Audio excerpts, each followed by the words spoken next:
Citizenship amendment act यानी नागरिकता संशोधन कानून, इसके लागू होने के बाद से अब तक एक दूसरे के ऊपर छीटाकशी और बयानात शुरू हो चुके हैं।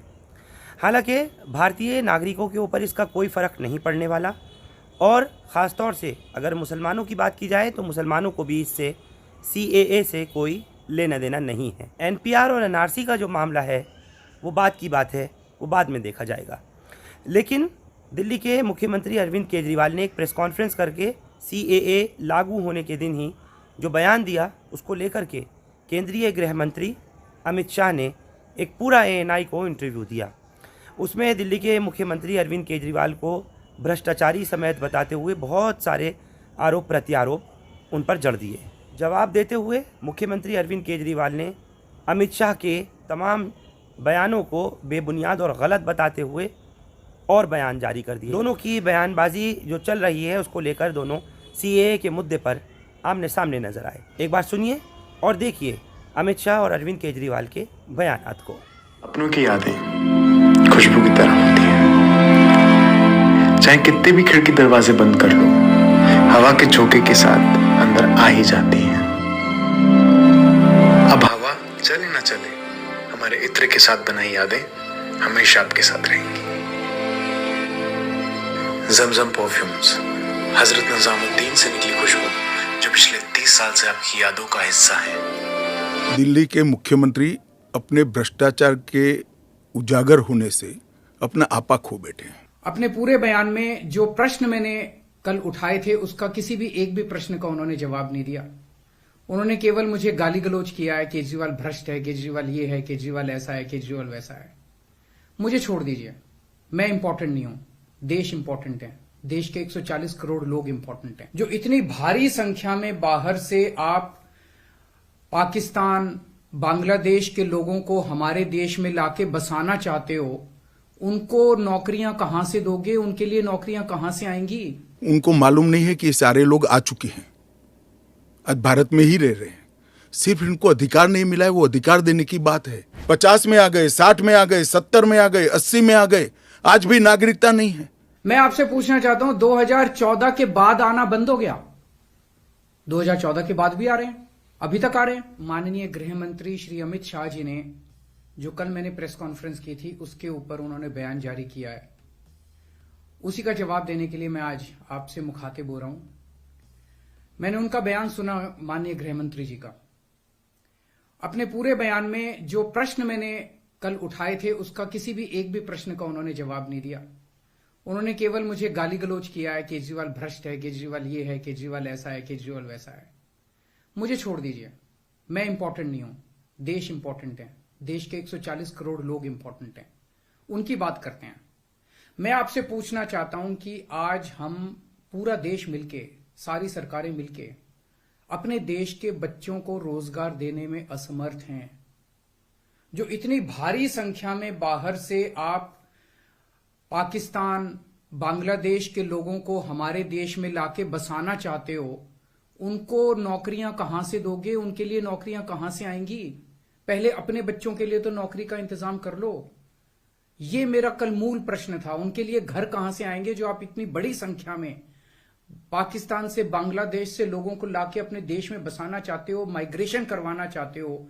वो उनके लिए घर, उनके लिए नौकरियां, उनके लिए संसाधन कहां से आएंगे? अपने देश में इतनी गरीबी है, अपने देश में ऑलरेडी लोगों के पास नौकरियां नहीं है, घर नहीं है, उनको कहां से लाके बसाओगे? आजादी के बाद काफी बड़े स्तर के ऊपर माइग्रेशन हुआ था। बहुत सारे लोग भारत से पाकिस्तान और बांग्लादेश गए थे और बहुत सारे लोग वहां से इधर आए थे। अब जो ये माइग्रेशन इस CAA की वजह से होने वाला है, ये उससे कहीं ज्यादा बड़ा माइग्रेशन होने वाला है। पाकिस्तान, बांग्लादेश, अफगानिस्तान, इनका कहना है कि CAA के तहत इनके अल्पसंख्यक जो हैं वो अगर भारत में आके रहना चाहेंगे तो उन्हें उस बात की मंजूरी दी जाएगी, उन्हें हमारे भारत की नागरिकता दे दी जाएगी। इन तीनों देशों में मिलाके लगभग 2.5 से 3 करोड़ अल्पसंख्यक रहते हैं। पाकिस्तान, बांग्लादेश और अफगानिस्तान में मिलाके लगभग 2.5 से 3 करोड़ अल्पसंख्यक रहते हैं। वहां बहुत गरीबी है, उनके पास रोजगार नहीं है। भारत में आना और भारत की नागरिकता मिलना उनके लिए तो बहुत बड़े सपने की तरह है। और अगर हमने भारत के दरवाजे खोल दिए, इतनी बड़ी संख्या में लोग आने वाले हैं जिसकी हम कल्पना भी नहीं कर सकते। आपका यह कहना है कि 2014 से पहले के लोगों को, जो आ चुके 2014 से पहले, उनको बसाया जाएगा। मैं आपसे पूछना चाहता हूं, 2014 के बाद आना बंद हो गया? 2014 के बाद भी आ रहे हैं, अभी तक आ रहे हैं, रोज आ रहे हैं। तो अभी तक 2000 जो इलीगल माइग्रेंट आते थे, जो घुसपैठिए हमारे देश के अंदर आते थे, वो डरते थे कि अगर आ गए तो हमें निकाल देंगे, हमें पकड़ लेंगे, हमें जेल में डाल देंगे। उन्हें डर रहता था क्योंकि वो इलीगल थे। अब आप ये कानून लाके उनको लीगल बना रहे हो, अब उनका डर खत्म हो जाएगा। पूरे तीनों देशों के अंदर अब मैसेज ये है कि भारत सरकार अब जो है इन तीनों देशों के घुसपैठियों को लीगल करने जा रही है, क्योंकि घुसपैठिए तो आ ही रहे हैं। आपने रोहिंग्यों की बात की, ये तो आप ही के टाइम में आए थे, ये तो 2014 के बाद आए हैं सारे रोहिंग्ये। कैसे आए ये? आपकी मिली भगत से आए कि आपकी नाकामी की वजह से आए? पूरे देश में कहां कहां आपने रोहिंग्यों को बसा रखा है?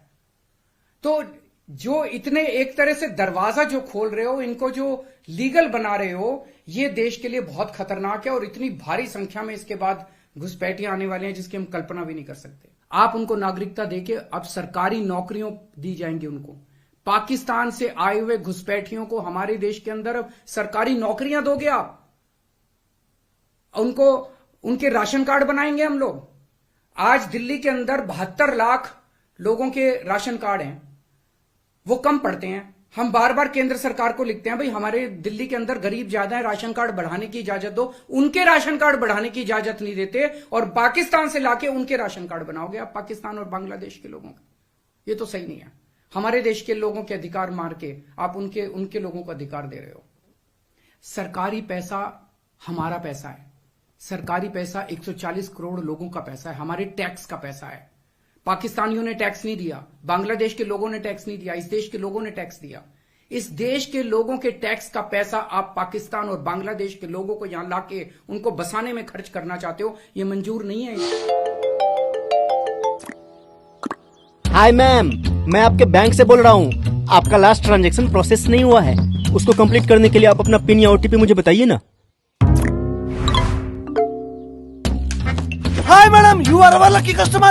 Transfer 5,000 rupees to my account and get gold jewelry worth 10 lakhs. Good morning ma'am. Paytm use करने के लिए आपको केवाईसी कंप्लीट करना होगा। आप अपना ओटीपी नंबर मुझे दीजिए और मैं आपकी केवाईसी कंप्लीट करने में मदद करूंगा। अपने पैसों को सुरक्षित रखिए। अनजान कॉल्स, एसएमएस, ईमेल्स पे भरोसा करने से पहले बस 1 मिनट रुकिए और सोचिए। ये जरूरी जानकारी अपनों के साथ आज ही शेयर करें।